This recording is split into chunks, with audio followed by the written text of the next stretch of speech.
Okay, good afternoon, everybody. It is now promptly 1 p.m., so we will get started. My name is Helen Joanides, and I do public programs and outreach here at the Western Cape Archives and Record Service, and would like to welcome you all to our second Archives Week online talk. This is a very special week for us. We have behind the scenes tours and many events, as I'm sure a lot of you are participating in. So we thank you for being here with us. And just please note that this meeting will be recorded, and if any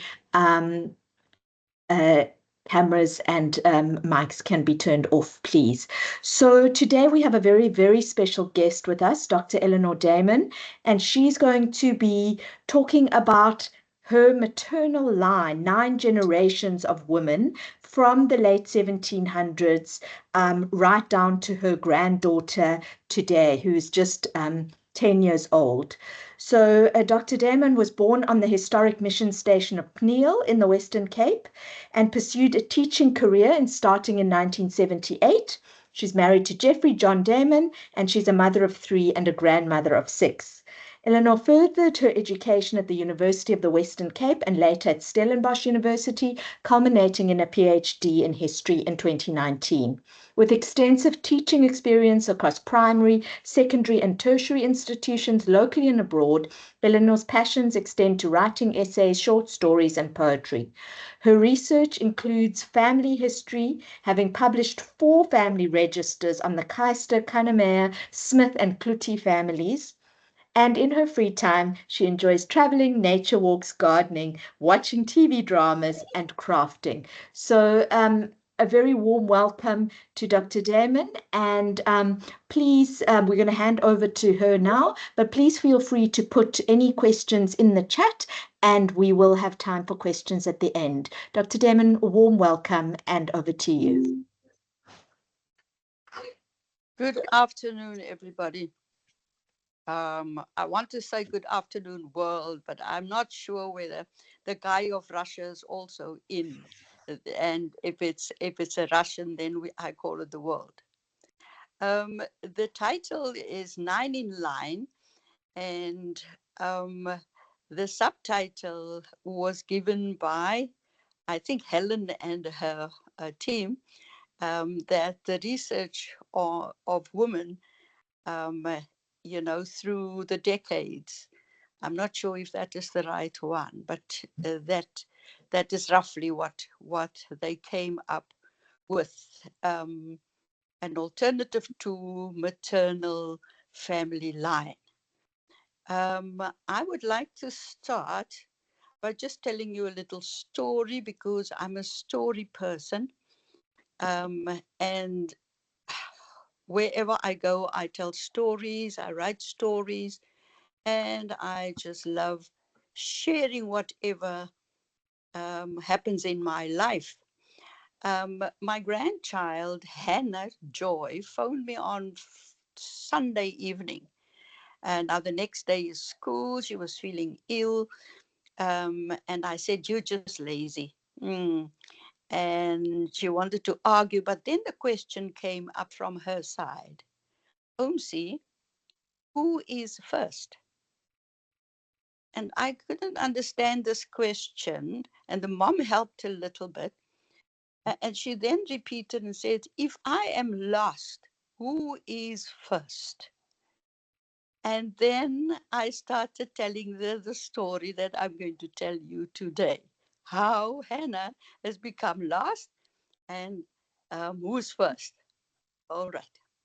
Okay, so if I'm going to start with the first lady or woman in my story of research, I think I will repeat.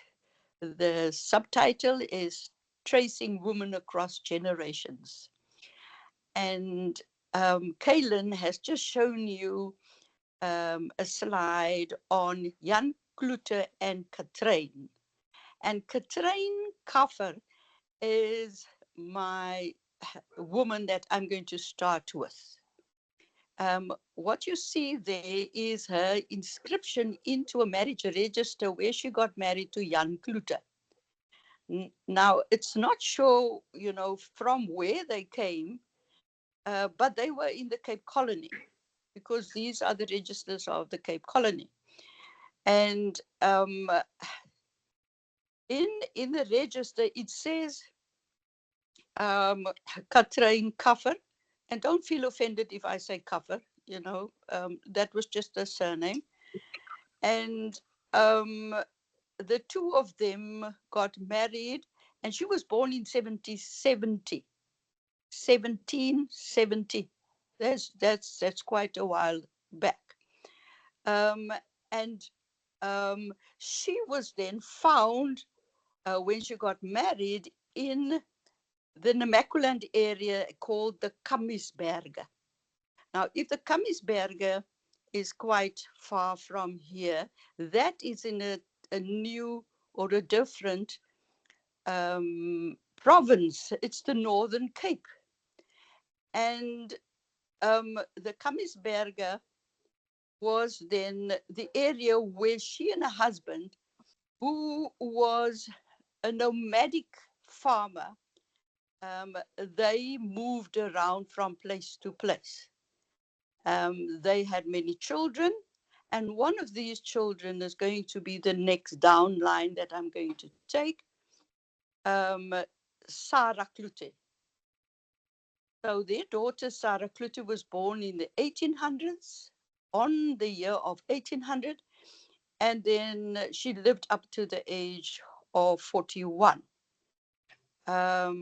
That was after the marriage of Jan and Katrijn on the 20th of December 1818. So then Sarah was already 18 years old.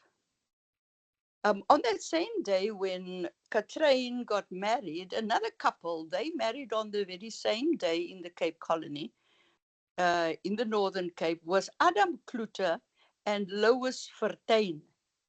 It is not sure whether Adam was related to him, because you know what, you get so many Kloetes, so they might have been related, or they might not have been related. They were married by Barn Shaw. Now we come to the daughter, Sarah Kloete. That was then baptized in 1841 in Eselfontein in the Kamisberge. So they were still in the area, surrounded by the Kamisberge. Beautiful Kamisberge. They're so beautiful and so blue. And they got married on the same day that she was baptized. Now, you'd say, but how does it work? I think she could not get married if she wasn't baptized. That's why the 23rd of October is known as a baptism date, but also her marriage date. And for those who do not know where the Kamisberge is somewhere close to Clan William district. She married Dirk Kloete.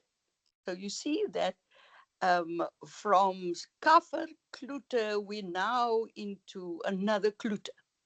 And this Dirk Kloete, I want to tell a little bit about him, because I don't want him to steal all the shine. My Opa Dirk, when he got married, he's got this appendix to his name that says Gertzoon. And every time when there's a child born and baptized, it will refer to him as Gertzoon. Now, I figured this mystery out by, you know what, he must have been special that his dad was Gert and he was the son of Gert, but not everybody had Gertzoon as an attachment.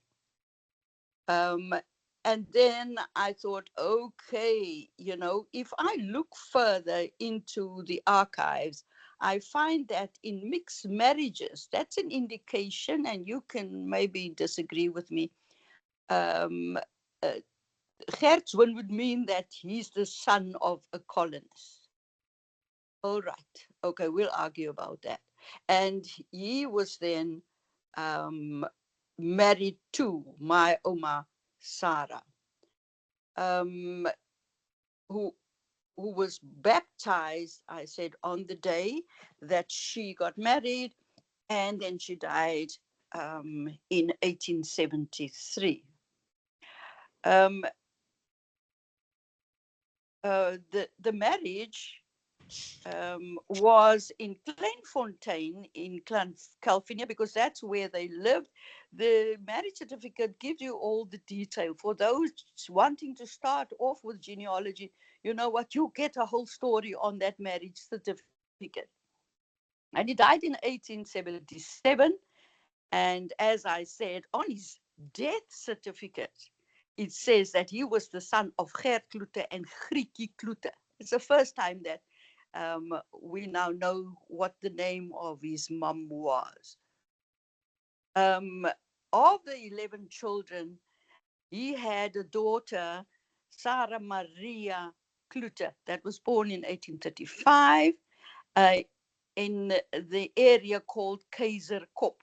And that's also in the Northern Cape. So you see, we're not going anywhere, and we stay in the Northern Cape. And Sarah Maria, who got the name of her mom, she got married to Johannes Albertus Basson. So now we've got a new surname, and he was just called Jan. Okay, so Jan for short. And there you have Jan Albertus Basson, his signature, and then also Sarah Kloete's signature. Thank you, Kaylin. And the area is also called the Onderbokkeveld. So if you want to go to old maps and find out, you can actually pin it there. Yesterday when we prepared, I said, I'm not going to say that these people were literate, but with the signatures, you can see they could read and they could write and probably read as well, because the book that they traveled with everywhere was the Bible. They lived by the Bible, and they were people with very good values, because they believed in baptism, in marriages, and you had to be buried in a Christian way. So they were all Christians. Um, of these children that were born of this marriage, Anna Jacomina Christina Basson. There's my beautiful Oma. That picture I just recently got from one of the researchers, and said, here's your Oma Anna. So anybody, if you see Anna Basson there at the properties, it's my Oma. And she was born 1874, and she lived up till 1918. And I want to just also pause a little bit with my Oma Anna. Oma Anna was an epileptic. She had a sickness. And maybe the others also had sicknesses, but she had a specific sickness. And if you see her nose is very beautiful, she fell into a fire with her face, and the face was damaged. And then her husband, Jan, said, but you need somebody to help you with rearing the children, because by then they had 7 children already. And he asked a farmer, a lady called Anna as well. So you've got 2 Annas. So I'm going to call my Oma Annie, Oma Annie, and then I will call the other Oma, Oma Anna Farmer. The 2 of them then looked after the children. She helped my Oma Annie as they were on the trekpad. And they moved where the water was. In winter, they were in camps that they had, and then in summer they would go for the summer grazing. And the children were, of course, born on this pad, trek pad. Um, it was widely known by the family, and this is the part that is so valuable to me is the oral tradition, is that when Opa Jan came from the field, or he came back after looking tending, he would take the livestock into the kraal, and then he would put his hat where he was going to sleep that night. And that time they slept in tents. So there was Oma Annie's tent and Oma Anna's tent. And of course, you know what, where he hung his hat, there he made his bed.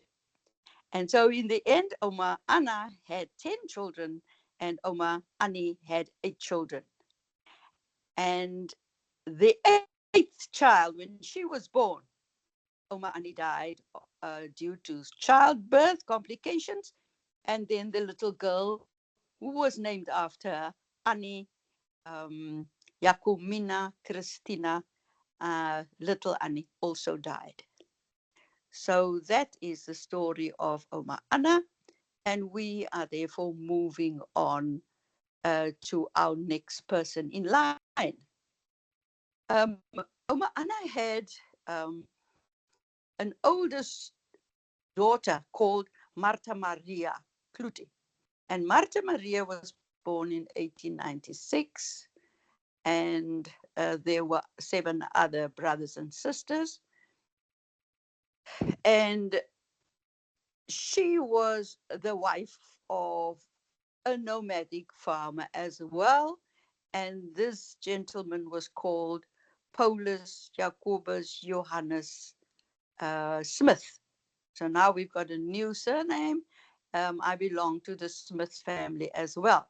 They got married on 21st of March 1918. It's the same year that her mom died in Springbok. And Springbok is the capital city of the Northern Cape. There you can see her, very serious, Oma, very strict. And she was only 21 when she married at Bitter Pits in Namaqualand. That is the place where they stayed, but they married in Springbok, and they married in the NG Church. So this to me is significant because, you know, he didn't keep his membership of the NG Church. He then became the founder member of the Volle Evangelie Church, the Full Gospel Church. And then Martha Maria also had a sickness. She had cirrhosis, and of the folklore, my auntie who's still alive, there's also an uncle that's alive. So there's only 2 children of her, the 10 children that's alive, said that Ma had, you know, cloths around her hands, although she was strict and she ruled her 6 daughters, and taught them everything about farming. Um, After moving around for many years, they now had a farm called Nuridos, just 13 kilometers away from Lillyfontein. And she then asked her husband not to move around because my opa was a souterayer. He went to the salt mines and he went around to the mines to go and sell the salt to have an income, you know, other than also farming with corn and livestock. It was 1948, and this is the time for apartheid to be noticed and have rules that really hurt the family. And they, Opa didn't want to move because his farm was great. He now didn't move around anymore. All the children were born. The children went to the school in Polshoek.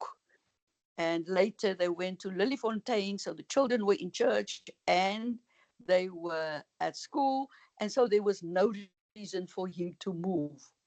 However, he didn't see himself fit to join the mission station as well. So he lived outside of the mission station. So when his brother-in-law and sister-in-law said, but we're just going to look, they say they've got loads of land there along the Orange River, and there's a lot of water, and you can get big pieces of land from the indigenous people. He said, very skeptical, I will go and first go and look. And as he went down, I don't know, it's down or up to the Richtersveld, Ma and the sister got sick and they both died. And he was devastated because now my mom is just married and she's the only one of the 10 children that got married. And here his wife died, and he's then um, uh, saddled with his children and his sister-in-law's children, and his brother-in-law also died. So there he was with these orphans. And then I know that he said, who would want to have a marriage to a person with so many children? He didn't get married at all. He looked after them. The Strauss children went half to their family. He kept half of them because they were 5. And yeah, that was the saddest thing that could happen. And in the end, all the children joined him on the farm, and he lived there on Modderfontein till the time of his death. He was buried there, both him and Ma, buried in Modderfontein. And when his child, Paul, that carries his name, came back from 40 years in exile in abroad, he said, but he didn't see his mom get buried and his dad. And so he discussed this with the 6 siblings that were still alive. And they decided to have a reburial in um, in Lillyfontein. No, not Lillyfontein, Extienfontein. Extienfontein, where they reburied Opa and Oma so that they can be close to the family. Because in Modderfontein, nobody was living there anymore. All right, let's move on to the next in line, which is Martha Maria Jacoba. She was also called Mary when she came to the Boerland. She had another nickname called Ippie. In the family, she was called Ippie. I don't know where she got this nickname from. And she was born in 1924. So last year she would have been 100 years old, but she sadly died in 1994. So that's 30 years ago. She and my dad, Gerald King Seister, got married in Lillyfontein on the 2nd of October 1948. Everything happens in 48. And then, um, uh, yeah, he was a teacher. He came to teach there from the Boerland, from Cape Town. He got a post there as a grade 4 teacher. And he saw these 6 beautiful girls, and he just chose out of the bevy of beautiful girls. Um, she was 24 years old and he was 23. And for 1 month, every year, they would all both be the same age. All right, that is just a little bit of useless information. All right, so um, she was a needlework person. She loved making food, and yes, um, she trekked from the Kamiesberg to the Boerland in 1950 when my dad got a new job at the local school. All right, then um, I am going to take this whole rest of the hour to talk about myself. But luckily, Helen has already talked about me. And I'm just going to say, because I'm next in line, that I was born on the 11th of February 1957. There's a beautiful picture. I like the side one. So this is the seventh generation. And on this day, the significance of my birth is that Nelson Mandela got out of jail that day. And if you have enough time, I'll tell you the story what happened that day when I waited for him at the Victor Verster gate to come and enjoy his freedom. I was born in Piniel. I was baptized in Piniel. I was confirmed in Piniel. I got married in Piniel. So I'm a Piniel girl. And now I live in Piniel as well. I got married to Jeffrey John Damon. And so this is the next surname that comes into the fray. And he's 2 years older than me. And he's from the neighboring town of Stellenbosch.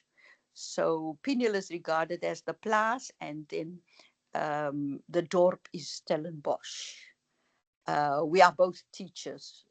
So, and we have in our marriage got 3 children, a boy and a girl and another boy. And I love them all equally. I don't know, at times, it varies. Then I have got the next in line. Thank you, my TA. And there is my daughter, Genevieve Unica Marie. Um, she's the only girl, and if I had a boy, then I wouldn't have been able to tell the story. So I'm so happy that she's a girl. So it brings me down one generation towards the 9 in line. Genevieve Marie was born on the 25th of November, and she was born in Cape Town. Now, where she grew up was Afrikaans, but when she finished primary school, she said, I want to be English. I want to speak English and I want to go to an English school. And of course, she went to an English school. She then moved to Kuilsriver, and then she's now living in Goodwood, and she speaks English all the time. Even the children at times look at her funnily and to say, can you speak another language? Because they just know that they speak English. So the Afrikaans is lost on her children. All right. Um, and a little bit about Genevieve is that she loves uh, the doing family research, and then she would be the one that goes to family reunions. She takes family very seriously. She's organizing us as a family. So uh, I don't want to say she's controlling, but you know what? That's her. She's very, very strong-willed, and she works very hard. And she loves road running, and of course films, and yeah, she just loves life. Um, and then we come to the last person. I see that we're almost 30 minutes in, and that is Gia Ella Madge Bester. And this is the new surname coming after Damon. And you can see that Gia Ella Madge has got the same initials as her mum. She is Genevieve Unica Marie Damon, and her daughter is Gia Ella Madge. She wanted that name. And I think that says a lot about, the naming in genealogy, where uh, um, my mom was named after her mom. Sarah was named after her mom. And then you get that a lot. If you're looking for your family, then you must just go to the naming pattern, and that helps a lot. Um, Gia is then 10 years old as you, but within a few days, she's going to be 11. And she's just a bright spark, um, born in Cape Town, and she was baptized here in Peniel. And she loves playing netball. She's in gymnastics, in ballet. She sings in the choir, and she just does everything. She just believes she needs to be on top of the podium. All right. Okay. So that is, and if I want to summarize, there's little Gia. Oh, she's so beautiful. She's the last generation. So if you see the little picture there, you will see everybody bunched up. And for me, family comes first. So if I want to end off before you start shooting me with a lot of questions, um, is that um, I am privileged to have found this line, or maybe the line found me, that I was able to string in 9 women, and one of these days it's Mother's Day, and I bring homage to all those mothers that is from my mother and my daughter and my grandchildren, and Hannah. Remember, Hannah is Gia's sister, right up to Omaka Train Kaffer. All these people, they are the reason why I am here. And if it wasn't for them, I would not tell you the story. So thank you, Helen. Thank you for all the listeners around the world. And that's the end of my story. Thank you so much, Dr. Damon, for sharing your rich family history with us and all the little tidbits of information that's really gives us such a rich tapestry. So thank you so much. We've got plenty of time for questions. So I'm going to start with this one from the chat. Thank you for sharing your beautiful family lineage. Could you share a bit on the process of how you went back tracing your family so far? So maybe we can just start with that one. Okay. Thank you for that question. Um, I don't sleep at times. The way that I am obsessed with looking for my family, looking for your family, and looking for everybody else's family. For instance, I can sit in a funeral service, and then I've got this pamphlet, and I see the birth date and the death date, and I will, go online and I will look for that person. And before the service is over, I will get the details. To anybody that wants to know that he had 3 children and he was born in whatever place, I would know that. And that's so gratifying. So please, when you go to a funeral next time, don't throw away the pamphlet. That's a very valuable research document that you maybe think nothing of. People put in a lot of effort, but the information that's on there, it's part of the whole family. You will find family members there. So that is the first thing that you could collect. Then, um, if you uh, go onto Family Search, which is like a major website, most of those documents that I'm showing you, as the originals are there. And if you have got an archival document, then you know that you cannot go wrong. So if I got the marriage certificate of Dirk and Sarah, then I know what date, everything about them. But then when I look at the death certificate of Dirk, then it gives me his parents. So you see that these documents help you to build your family tree so you cannot make any mistake. If it is not there, however, then you have to struggle and find other places to look for it. Go to the Cape Archives. They have more documents than Family Search.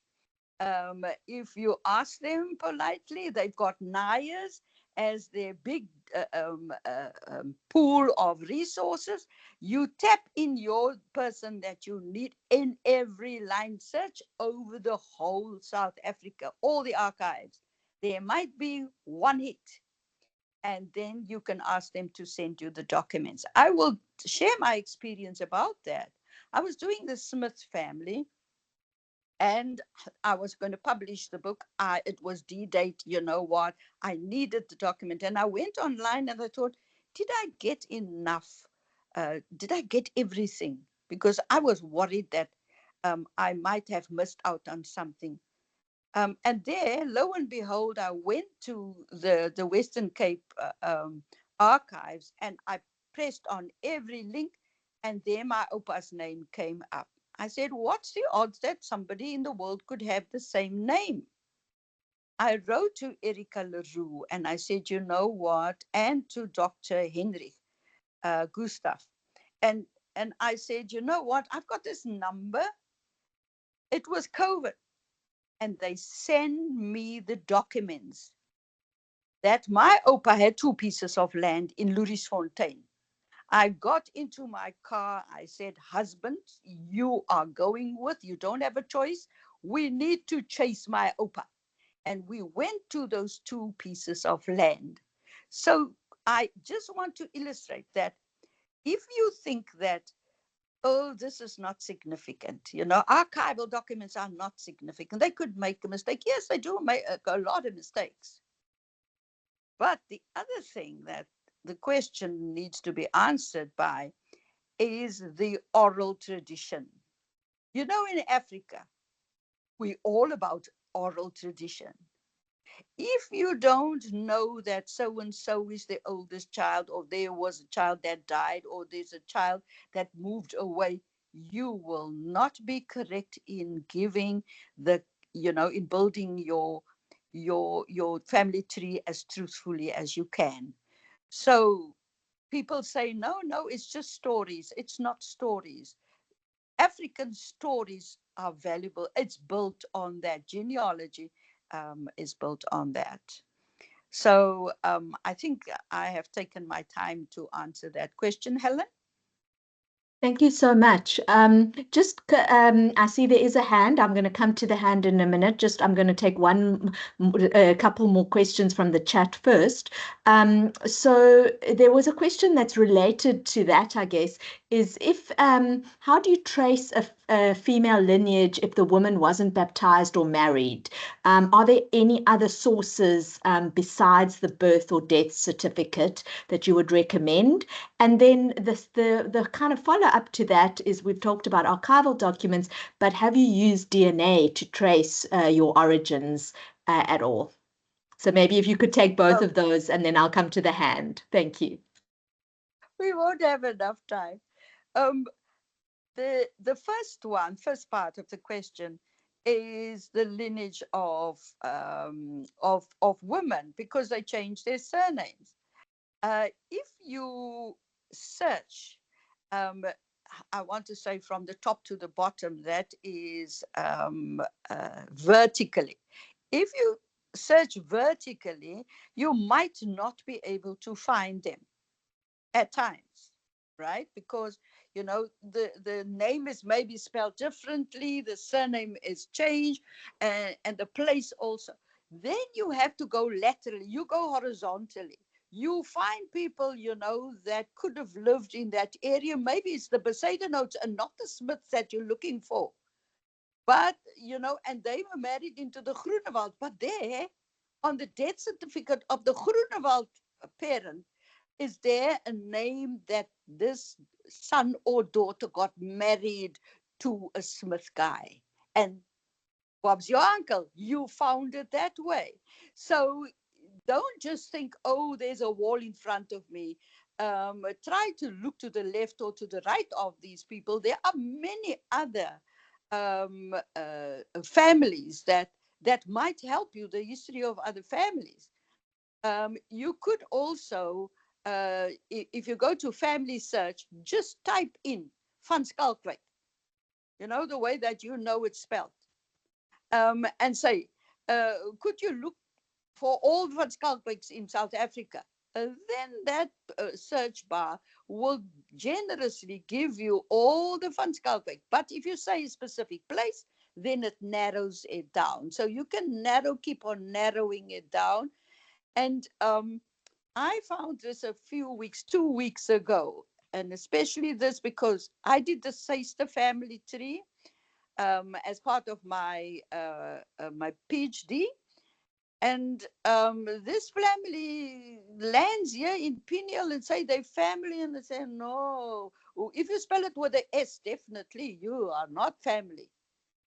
Okay. And they so disappointed. And they say, yes, but it is Johannes Martin. I say, Martin? Not. We don't have any Martins in our family. Because of the naming pattern, I just disregarded it. And then the old man is over 80. He says, but when I went to school, they changed my surname from Seister with a C to Seister with a S.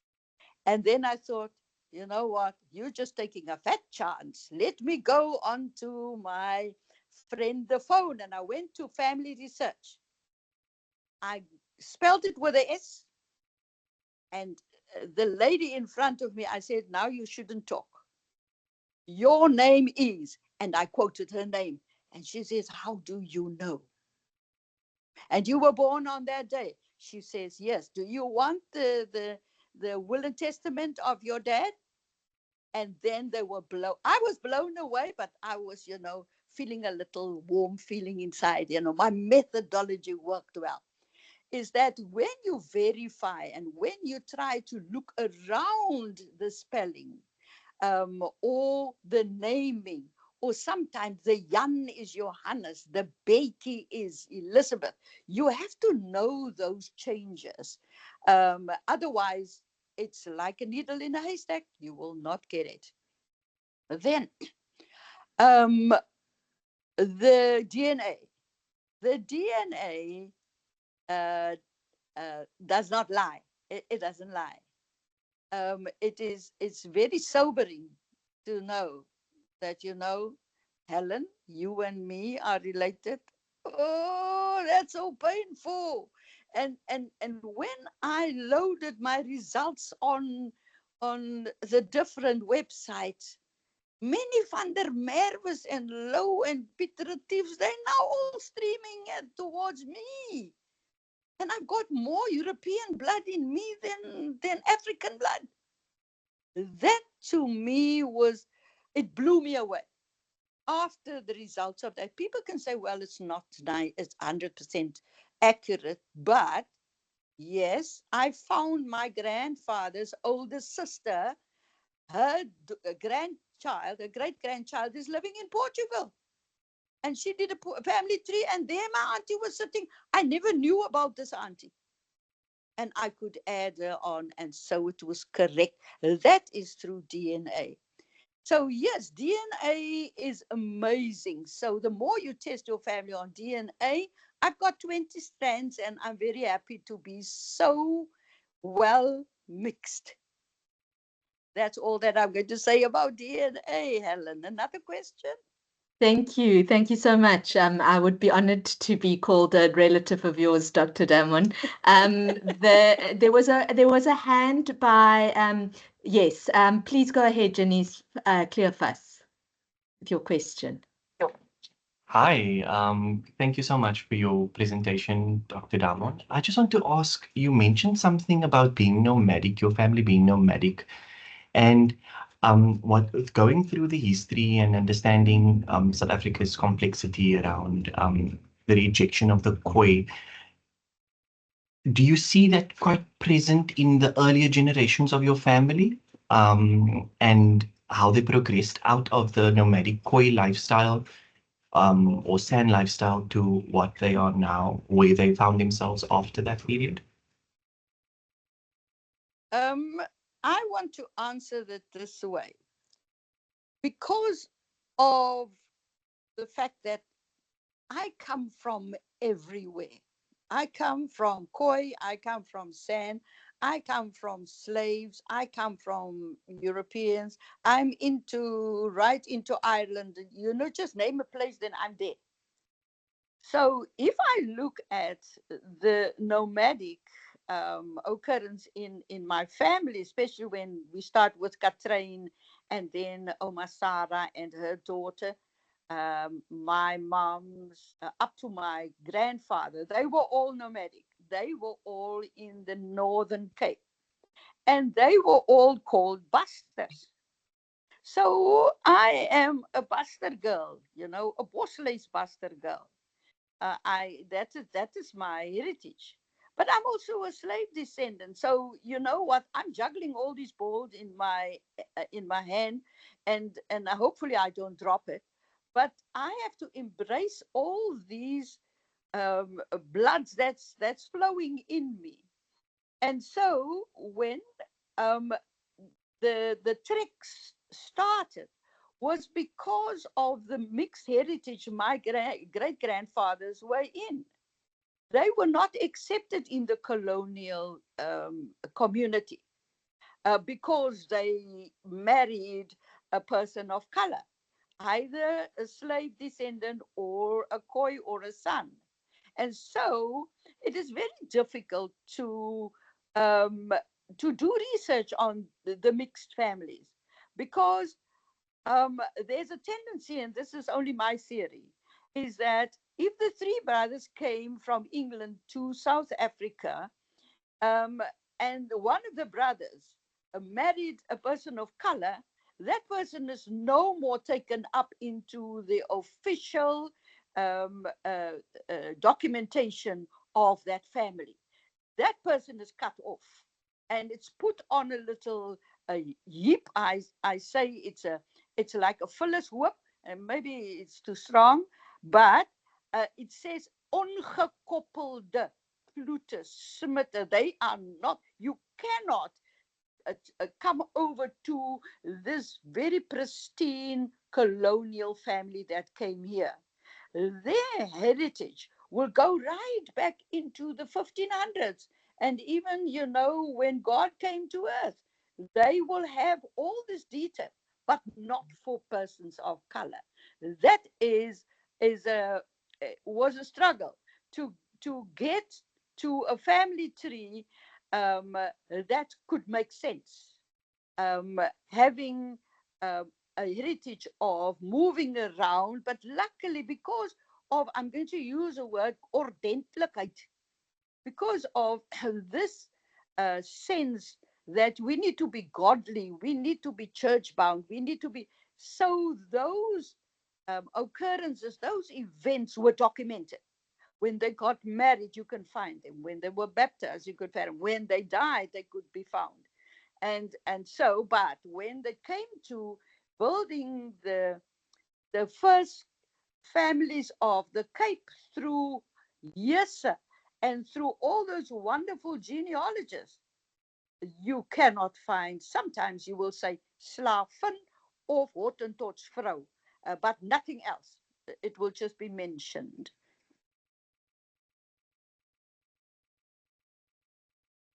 Okay, it's a Thank you pleasure. so much.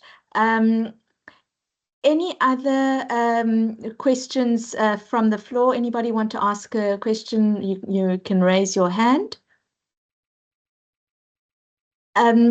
Okay, I'm not seeing any hands right now. So there was another question which kind of speaks to your speaking about the different spellings of names. Somebody would like to know if Damon and Damons with an S on the end are different families or not. Damon is my husband's surname. And I have found that, you don't meddle into people's business that's not yours. they they would kindly tell me, keep your nose to the grindstones with your family and don't bother with us. But if you look at the Damon family, I did, however, because I've got the sickness of looking for people, I went into the Damon family and I found their people, Damon, Damon, and it could be Damons, it could be Damonse, as I say, it could have hybrids, then they come from Ceres. So that is, the people would have moved from Ceres to the Cape.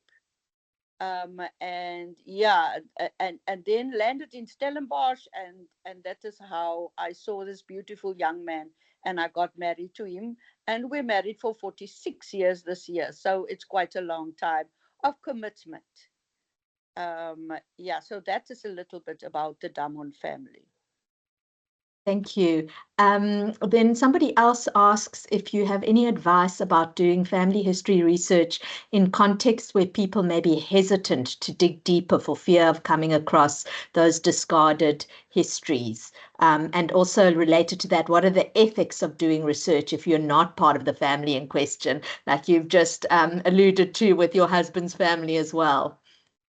Yeah. When I did the PhD, I had to send an ethical letter to all the families that they had to sign. Can I use your, because of the Poppy Act that is alive and well, you cannot just use it. That's why when I publish, I just publish for the family. If they need 5 books, then it's just for the family. They need to be blood. Otherwise, I cannot put it on the open world. Um, then there was something about, I can't remember the other part of the question. Was about where people may be hesitant in Yes. when you dig into their histories. I have found, and maybe I hope that I can speak so anonymously that people do not pick up on exactly who I'm talking about. Um, that, and this is through my experience, that I went for interviews at different houses, and I had field workers who went for to do that as well. And the family must decide. You know what? We have got a brother that was born out of wedlock. Do we put him in or do we put him out? What do we do with an oldest child that has got my mom's surname, and you know what? Everybody knows his family, looks like us, and so what do we do? The whole family must say it's okay, right? If one person in the family says, over my dead body, that person is not included. His whole family can be 50 people. I will not include that person because I can go to jail. The person can, prosecute me. They can throw me in jail and say, you did not adhere to the ethical code. And the Poppy Act says you cannot take without our permission. So with the study that was done with other documents that came afterwards, I have to, even photographs. I'm very careful as to not use children. If you don't want your face, even Facebook, we go crazy with posting photographs online, but we should be very careful.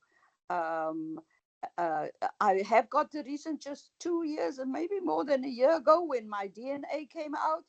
The DNA said 1,500. This person is your family. I almost went crazy because it cannot be true. It cannot be true. And it took me a whole year to find that person. And eventually I found that person. So, yeah, it is a tricky thing regarding, publishing the information of people. And if they are not willing to work with you, you have to honor and respect the opinion and also the choices of the people that you do research about. Thank you. Um, there's just another comment in the chat, which is quite helpful to people who it's an observation about name changes and how Carlse with a K gets changed to Carlse with a C, and then Carlse, and then names become anglicized as well. So that's just kind of backing up your point. Anybody else want to raise a hand and ask a question? I don't see any others in the chat. Yeah, I think we have gone through this whole thing about the family line and also questioning, and we've got 5 minutes and maybe um, yeah, I enjoyed it. And if people do want to contact me, they can contact you, Helen. They know where to find you. And if you need any silly little question, nothing is silly about genealogy. I will just find and maybe support anybody that wants to have a question asked. Thank you so much. Yes, I will put my email in the chat again. And if anybody also is interested in the recording of this session, they can also email me and then I will make the recording available. Last chance for last questions. Going once, going twice. Well, we're just, one more in our last 4 minutes. Go ahead. See the hand. Hi again. I just want to ask, what do you, because you've given us an overview of what we need to do, Dr. Damon, but what do you suggest us as young people do with the information we receive from the archive, from our family genealogies? What do we do with that information? What is it? Where do we store this? How do we put it together? What do we do with this? That's my Okay. question. Thank you. There's an official way, there's a monetary way, there's, just about everything that you can do. Family search for free, you can build your tree. And then, should you die, it stays there. Somebody is going to inherit whatever you use. There is also my heritage.com. However, I've got 15,000 people on my family tree. If you just Google, you will find it, and then you can go and buy the information. I have to buy my own information. I have to register for 4,000 Rand per year to be a member, and then I can get, you know, uh, that site is so big, it's so enormous that you can get everything on it. So if you do register and become a member of myheritage.com, then that is also a safe place to store. It is, however, a pay site. Then there's Ancestry. There's many. The market is there for you to source and see what suits your pockets. Um, Also, if you're going to publish it, if you're going to publish and make it into a book, you have got the software where you can, hand it to your family members, and they've got a copy. And then, if you've got a ISBN number, you send it to the National Library, and 100 years after you have lived, the book will still be there. It's in a safe place. The other place that you can also, Mr. Cliffas, send it to is that you can send it to Amazon.com. Amazon also stores it for free. Oh, well, they don't give you a lot of royalties, but I know that there's 6 books of mine. You can go in online and you can find me. There's 6 books of mine, one of Hannah especially. You will find that very delightful. About, that if I'm going to die soon, and then the proof is there. You can Google it. I don't think that the internet is going anywhere very soon. So it's on the cloud. You can store it, and it's accessible.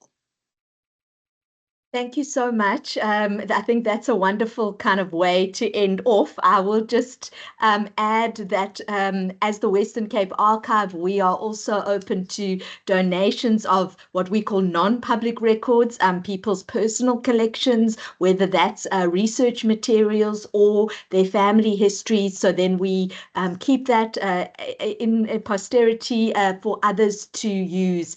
So our only condition is that it tells something about the people or the place of the Western Cape, and that it would be accessible for generations to come. So with that, I'd like to say thank you so much to our speaker. It has been totally enriching experience. And the chat is just going crazy with all people saying thank you to you, Dr. Damon, for sharing so generously. And we will leave it there. Anybody else who would like to get in contact, I have put my email in the chat. And we thank you so much for being part of our Archives Week and participating and giving so freely of all of your time, and especially to our speaker. So thank you so much, everybody. Please join us on any of our other talks in Archives Week, and see you soon. Thank you. Bye-bye, everybody. Bye-bye. Thank you. Bye. Thank you. Bye-bye, Peter. Thank you. Bye-bye. Bye. Bye-bye, Aisha. Thank you so much. Thank you, Thank Kayla. you. Bye. Thank you, Thank you Jeanette. so much. All right. Rika, Doreen.